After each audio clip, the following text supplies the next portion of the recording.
আসসালামু আলাইকুম। আশা করি ভালো আছেন সবাই। আমরা আজকে আমাদের কোর্সের 15 নাম্বার ভিডিওতে আছি। আমরা হাঁটি করে আমাদের কোর্সের মেইন মেইনস বিষয়ের দিকে চলে যাচ্ছি। শুরুর দিকে আমরা প্রাইমারি আলোচনা করেছি। আশা করি যারা ভিডিওগুলো দেখেছেন তাদের কাছে বোধগম্য হয়েছে। যদি কোনো প্রশ্ন থাকে আপনারা কমেন্ট সেকশনে জানতে চাইলে আমরা জানানোর চেষ্টা করব ইনশাল্লাহ। শেখা হোক সহজ, স্বপ্ন হোক বড়, এই প্রিন্সিপাল এর উপরে আমাদের রিফাইন ইনস্টিটিউট অফ এক্সিলেন্সের পথ চলা। তাই আমরা প্রত্যেক স্তরের অডিয়েন্সের কথা চিন্তা করেই আমরা আমাদের প্রত্যেকটা কোর্স তৈরি করে থাকি এবং সেখান থেকে যেন 100% না হলেও 90% ফলপ্রসূ হয়, একটা রেজাল্ট পায়। তারই ধারাবাহিকতায় আমাদের বর্তমান সাম্প্রতিক সময়ের সার্কুলার অনুযায়ী আয়কর আইনজীবী নিবন্ধন পরীক্ষার উপরে আমরা একটা কোর্স সাজিয়েছি। আজকে হচ্ছে আমাদের কোর্সের 15 নম্বর পর্ব। আজকে আমরা উইথ হোল্ডিং ট্যাক্স, যেটা টিডিএক্স বলে, ট্যাক্স ডিডাক্টেড অ্যাট সোর্স বা উৎসে করকর্তন, এই বিষয়ে একটু ডিটেল আলাপ করার চেষ্টা করব। আর আমরা গত পর্বে আলাপ করেছিলাম সারচার্জ এবং মিনিমাম ট্যাক্স নিয়ে। যারা ওই ভিডিওটি দেখেননি, ভিডিওটি দেখে আসলে আপনার পরবর্তী কথা বুঝতে সুবিধা হবে। চলুন যাওয়া যাক আজকের পর্বের মূল টপিকে।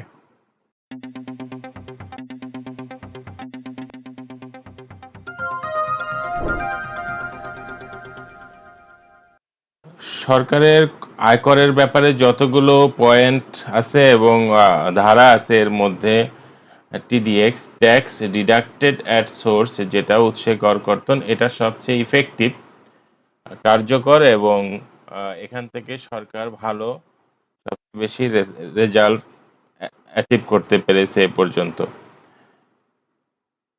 প্রথমেই যদি আমরা আলাপ করি উৎসে কর কি। উৎসে কর, ট্যাক্স ডিডাক্টেড অ্যাট সোর্স, হলো আয় প্রদানের সময় পেয়ার কর্তৃক ট্যাক্স কেটে সরকারকে জমা দেওয়া। অর্থাৎ আমি যদি চাকরি করি, আমার চাকরি থেকে আমার যে নিয়োগকর্তা আছে, সেখানের যে নির্দিষ্ট ব্যক্তি আছে, সাপোজ অ্যাকাউন্টস ডিপার্টমেন্টে, সেখানে আমার বেতন থেকে টাকা কেটে তার ট্যাক্স বাকি অংশ আমাকে বুঝিয়ে দিবে। যে অংশটি কাটলো সেটাই হচ্ছে টিডিএস।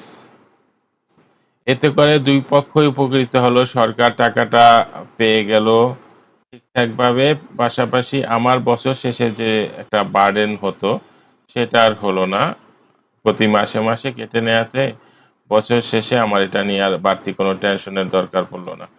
তারপরেও কিছুটা অ্যাডজাস্টমেন্ট দরকার হতে পারে, কিছু হয়তোবা যেই পরিমাণ কাটা হচ্ছে তাতে করে আমি সরকারের কাছে পাওনা থাকতে পারি, সেক্ষেত্রে তারা রিফান্ড করে দিবে। আর যদি তারা কিছু পেয়ে থাকে তাই খুবই সামান্য হেরফের হয়, সেটা আবার আমি নির্দিষ্ট ব্যাংকে জমা দিয়ে সরকারকে জানিয়ে দিব যে আমি ডান।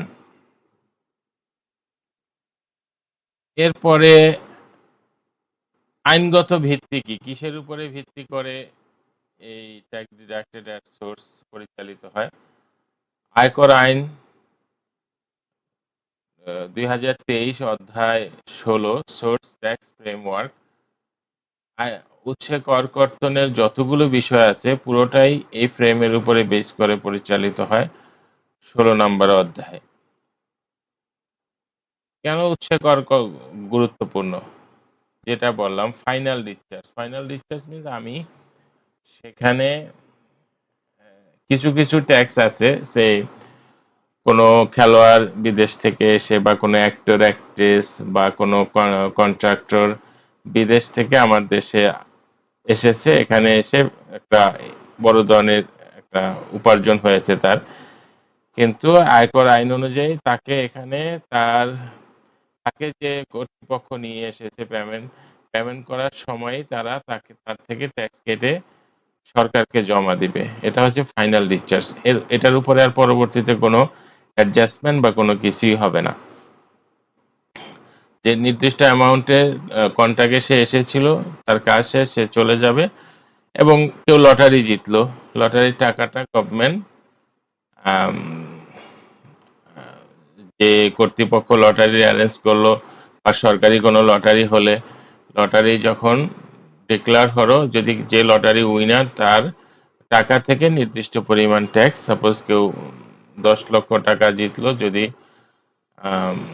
10% তার ট্যাক্স ডিডাক্টেড আর সোর্স হয় এবং সেটা ফাইনাল ডিসচার্জ হয়, তাহলে সে 1 লক্ষ টাকা সরকারকে দিয়ে দিবে।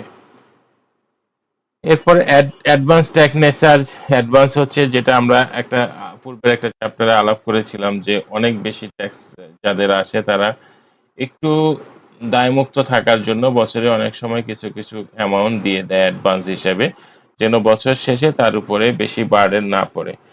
এই ধরনের ট্যাক্সের ক্ষেত্রে অ্যাডভান্স ট্যাক্স হয়। কারণ অ্যাডভান্স ট্যাক্স বাধ্যতামূলক না, এটা আমরা গুলিয়ে না ফেলি। টিডিএসটা বাধ্যতামূলক, ট্যাক্স ডিডাক্টেড অ্যাট সোর্স, উৎসে কর কর্তনের মধ্যে। আরেকটা আছে অ্যাডজাস্টেবল, নন অ্যাডজাস্টেবল ট্যাক্স। অ্যাডজাস্টেবল হচ্ছে যে পরবর্তীতে যেটা সমন্বয় করা যায়। ওই যে আমি বললাম যে সরকার আমার কাছে কিছু পেতে পারে, কাটার পরেও আমিও হয়তোবা হিসাব করে দেখলাম যে যে পরিমাণ মান্থলি কেটেছে সেটা আমার ট্যাক্সের চেয়ে, আমার যে পেয়েবল ইনকাম ট্যাক্স তার চেয়ে বেশি কেটে ফেলছে। ওই টাকা আবার গভর্নমেন্ট রিফান্ড করে দিবে আমি আমার তরফ থেকে যখন আমি ক্লেম করব। নন অ্যাডজাস্টেবলের মধ্যে যেগুলো আছে সেগুলো যেটা সমন্বয় করা যায় না পরবর্তীতে, সেটা হচ্ছে নন অ্যাডজাস্ট। মোট কথা এখানে নন অ্যাডজাস্টেবল যেটা, সেটা হচ্ছে আমরা যেটা বললাম যে লটারি উইন করলো কেউ, সেখানে তার একবারেই টাকা কেটে রাখছে, সেটার পরবর্তীতে এটার কোনো ইস্যুই আসা উচিত না, আসবে না। কেউ ফাইনাল ডিসচার্জ করে একজন খেলতে আসলো, সে খেলার পরে যে পারিশ্রমিক পেলো ওখান থেকে ট্যাক্স দিয়ে দিল, এটার ফাইনালের কোনো ইস্যু নাই, নন অ্যাডজাস্টেবল, একবারেই সব শেষ, ফাইনাল ডিসচার্জ। এখান থেকে আসতে পারে প্রশ্ন, ধারা ৮৬ কি বিষয়ে? স্যালারি ইনকামের উপর উৎসে কর কর্তনের বিধান ধারা ৮৬ এ আছে। মানে 86 এ স্যালারির থেকে উৎসে কর কর্তনের বিষয়টি ৮৬ ধারায় আছে।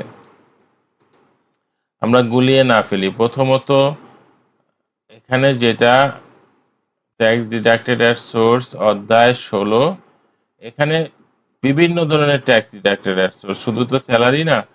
স্যালারি হচ্ছে বেতন, যেটা আয়, বেতন আয় উৎসে কর কর্তন করবে, সেটি আবার ওই সাব ধারা, যেটা ১৬ নম্বর অধ্যায়ের ৮৬ নম্বর ধারায় এই বিষয়ে লেখা থাকবে। Contractor payment. কন্ট্রাক্টর পেমেন্ট হচ্ছে ঠিকাদারি, বিভিন্ন গভর্নমেন্ট বিভিন্ন সময় বিভিন্ন প্রকিউরমেন্ট করে, বিভিন্ন বড় বড় অ্যামাউন্টে কাজ করায়, এবং বিভিন্ন সংস্কারমূলক কাজ করে, নতুন নতুন প্রজেক্টের কাজ করে। সেক্ষেত্রে কন্ট্রাক্টরের যে বিভিন্ন, এটা কি বলে, টেন্ডারের মাধ্যমে কাজ দেয়, সেই কন্ট্রাক্টরের কাছ থেকে পেমেন্ট করার আগেই ট্যাক্স কেটে রাখে। সেটা 89 ধারা 89 নম্বরে লেখা আছে, কন্ট্রাক্টর সাপ্লায়ার পেমেন্টে সোর্স ট্যাক্স প্রযোজ্য। প্রফেশনাল সার্ভিস, যেটা ডাক্তার, উকিল, ইঞ্জিনিয়ার, পরামর্শক, অডিটর ইত্যাদি, ধারা 93-তে 93 নম্বর ধারায় এ বিষয়ে বিশদ আছে। লয়ার, কনসালটেন্ট, অডিটর, ডক্টর ইত্যাদি প্রফেশনাল ফিতে সোর্স ট্যাক্স কাটা হবে। প্রশ্ন, ধারা 93-তে কি বিষয়ে উত্তর? প্রফেশনাল সার্ভিস ফি এর উপর উৎসে কর কর্তনের বিধান রয়েছে 93-তে। প্রফেশনাল সার্ভিস কি? লয়ার, কনসালটেন্ট, অডিটর, ডক্টর, যে টাইপ অফ বিজনেস, মানে বিজনেসের কাছাকাছি একটা পেশা, চাকরি না, স্বাধীন পেশা যেটা, ব্যবসাও না, চাকরিও না, সে লয়ার, কনসালটেন্ট, যারা ভিজিট দিয়ে সেবা দেয়, মূলত আইনজীবী, কোনো বিশেষজ্ঞ কোনো বিষয়ে অডিটর, ডক্টর, প্রফেশনাল ফিতে সোর্স ট্যাক্স কাটা হয়। ধারা 95 রেন্ট পেমেন্টে source tax applicable. Rent payment কি? বাসা, অফিস, গোডাউন ইত্যাদি ভাড়া, কমার্শিয়াল স্পেস, এগুলো ভাড়া দিয়ে যেটা পেয়েছে, এটা ভাড়াটিয়া যে ভাড়া নিয়েছে সে ভাড়াটিয়া যখন পেমেন্ট করবে তখনই সে ব্যাংকে ট্যাক্স জমা দিয়ে দিবে। রেন্ট পেমেন্টের টাকা আমরা আবারও বলি যে এটা নিয়ম অনুযায়ী অনেকে অনেকভাবে মেকানিজম করে, সেটা হচ্ছে তা বিহাইন্ড দ্য সিন, কিন্তু গভর্নমেন্টের রুলস অনুযায়ী ভাড়াটিয়া নিজে ট্যাক্স পরিশোধ করবে ভাড়া দেওয়ার সাথে সাথেই। এবং সেটা নির্দিষ্ট, এমন অনেক সময় বাড়িওয়ালার চুক্তি থাকে যে আমার ভাড়া 1 লাখ টাকা, 1 লাখ টাকাই দিতে হবে, এর বাইরে আপনি ট্যাক্স আপনি পরিশোধ করবেন, সেটা ভাড়াটিয়ার উপরে, সে ওইটা ওইভাবে চুক্তি হয়। এটা তাদের একটা আলাদা মিউচুয়াল আন্ডারস্ট্যান্ডিং, কিন্তু দিন শেষে ট্যাক্স দিতেই হবে যেই দেখ। কমিশন পেমেন্ট ধারা 94-এ আছে। কমিশন পেমেন্ট হচ্ছে আমি কারো একটা গুডস বিক্রি করে দিলাম, ব্রোকার হাউস শেয়ার বিক্রি করে দিলাম, কোনো একটা ফ্ল্যাট বিক্রি করে দিলাম, একটা জমি বিক্রি করে দিলাম, দালাল যেটা খাস বাংলায় বললে দালাল। ব্রোকারি, ব্রোকারিতে আমি যে কমিশনটা পেলাম সেই কমিশনটা, আমি সাপোজ ব্রোকার, আমি একজনের একটা অ্যাপার্টমেন্ট বিক্রি করে দিলাম একটা কোম্পানির, সেই কোম্পানি আমাকে চুক্তি হলো যে আমাকে 1 লক্ষ টাকা দিবে। ঠিক ওই 1 লক্ষ টাকা আমাকে শোধ করার আগে কোম্পানি ওখান থেকে 10%, 10,000 টাকা কেটে রেখে তারপর বাকি 90,000 দিবে, এবং ওই 10,000 কোম্পানি ইয়েকে দিবে। আমি আমার স্লিপ নিয়ে নিব যে কোম্পানি যে দিল গভর্নমেন্টের কোষাগারে, এটা প্রমাণ কি, আমার তো এটা পরে শো করতে হবে। এবং এটা পরবর্তীতে ট্যাক্সের, যেহেতু আমি ট্যাক্স দিয়েই বাড়তি টাকা পেয়েছি, এটা এখানে ডিসমিস এই অ্যামাউন্ট। কমিশন পেমেন্টে ডিডাকশন হয়। ইন্টারেস্ট পেমেন্ট বিভিন্ন ব্যাংকে ডিপিএস, সঞ্চয়পত্র ইত্যাদি থাকে, ব্যাংক ইন্টারেস্ট, সেখানে তারা ব্যাংকে যে ইন্টারেস্টটা আসে ওর উপর থেকে তার সোর্স ট্যাক্স কেটে তার বাকি অংশ আমার ফান্ডে জমা হয় বা আমাকে দিয়ে দেয়, আমি উইথড্র করতে পারি। ইম্পোর্ট এক্সচেঞ্জ ট্যাক্স ধারা 123-এ, ইম্পোর্টে আমদানি যখন করি, আমদানি এয়ারপোর্ট বা সিপোর্ট বিভিন্ন বন্দরে পোর্টে আসার সাথে সাথে এটা খালাস হওয়ার আগেই custom duty, value added tax ইত্যাদি কেটে রাখে। সোর্স ট্যাক্স দুই ধরনের, অ্যাডজাস্টেবল, যেটা ফাইনাল ট্যাক্স বছর শেষে, যেটা বললাম যে আমি সোর্স আমাকে কেটেছে ঠিকই, বছর শেষে দেখা গেল যে আমি কিছু পাওনা আছি অথবা গভর্নমেন্ট আমার কাছে কিছু পাওনা আছে, সেটা হচ্ছে অ্যাডজাস্টেবল, সমন্বয় করার মতো একটা বিষয়। আর ফাইনাল ডিসচার্জ যেটা হবে সেটা শেষ ট্যাক্স লায়াবিলিটি হিসেবে গণ্য হবে, এটার বিষয়ে আর কোনো, এটা হচ্ছে নন অ্যাডজাস্টেবল। তাহলে অ্যাডজাস্টেবলের ক্ষেত্রে কি হবে? নেট ট্যাক্স পেয়েবল যদি বের করতে হয়, আমার কম্পিউটেড ট্যাক্স, যেই ট্যাক্সটা আমার আসছে ইনকামের উপরে, সেটা থেকে আমি যেটা কেটে নিছে অলরেডি সেটা মাইনাস করে বাকি অংশ যদি পাওনা থাকে দিবে গভর্নমেন্ট, আর গভর্নমেন্ট পাওনা থাকলে আমি দিব। ফাইনাল ডিসচার্জ কনসেপ্ট কি? কিছু ইনকামে ডিডাক্টেড ট্যাক্সে ফাইনাল লায়াবিলিটি, যেটা বললাম লটারি বা বিভিন্ন আর্টিস্ট প্লেয়ার যে ইনকাম সেটার উপরে। Exam wording certain heads created as final discharge, ওই একই কথা।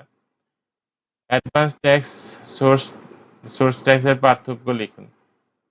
সোর্স ট্যাক্স তো বললাম, অ্যাডভান্স ট্যাক্স হচ্ছে এটা পেয়ার নিজে থেকে দেয়, সে যে এসএসসি সে নিজে থেকে দেয় তার কিছুটা দায়মুক্ত থাকার জন্য, যে বছরের শেষে চাপ হবে। আর সোর্স ট্যাক্স হচ্ছে যে পেয়ার সে দেয় না, তার পক্ষ থেকে যে কোম্পানিতে কাজ করে বা অন্যান্য যেসব উৎস, সেই অথরিটি দিয়ে দেয় এটা।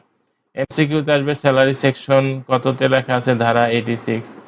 প্রফেশনাল সার্ভিস কোথায় লেখা আছে 93। এবং আজকের এই আলোচনার থেকে আমরা এই ধারাগুলো যতটুক সম্ভব চোখের মধ্যে ভাসতে হবে, যাতে করে চট করে কোনো প্রশ্ন আসলে আমরা বলতে পারি 86 salary, 89 contractor, 93 professional service, 94 commission, 95 rent, 102 interest, 123 import. সুতরাং আশা করি মোটামুটি এই পর্যন্ত আজকের যে ছোট আলোচনার মধ্যে কোনো জিজ্ঞাসা থাকলে আমাদেরকে অবশ্যই কমেন্ট বক্সে জানাবেন। আর পরবর্তী ভিডিও দেখার আমন্ত্রণ রইল। আর যারা সাবস্ক্রাইব করেননি, সাবস্ক্রাইব করার অনুরোধ রইল। আমরা এখানে ইন্সপিরেশন পাবো, কারণ আমাদের মূল টার্গেটই থাকবে, আমাদের বিশাল একটা টিম কাজ করছে যাদের মূল ফোকাস হচ্ছে যে একটা স্ট্রং টিম গঠন করা, প্রফেশনাল টিম বাংলাদেশে।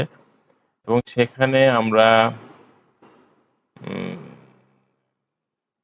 মোটামুটি আহ, বড় একটা টিম এবং খুব হাই কর্পোরেট টিম কাজ করছে, যারা সবাই বিভিন্ন মাল্টিন্যাশনাল এবং দেশের স্বনামধন্য বিভিন্ন প্রতিষ্ঠানের সাথে এঙ্গেজ আছেন। সুতরাং requesting all listener or audience cordially to subscribe our channel এবং পাশাপাশি পাশে থাকা বেল বাটনটি চেপে রাখলে সর্বশেষ ভিডিওটি আপনি সবার আগে আপনার কাছে চলে যাবে। ভালো থাকবেন, আমাদের সাথেই থাকবেন।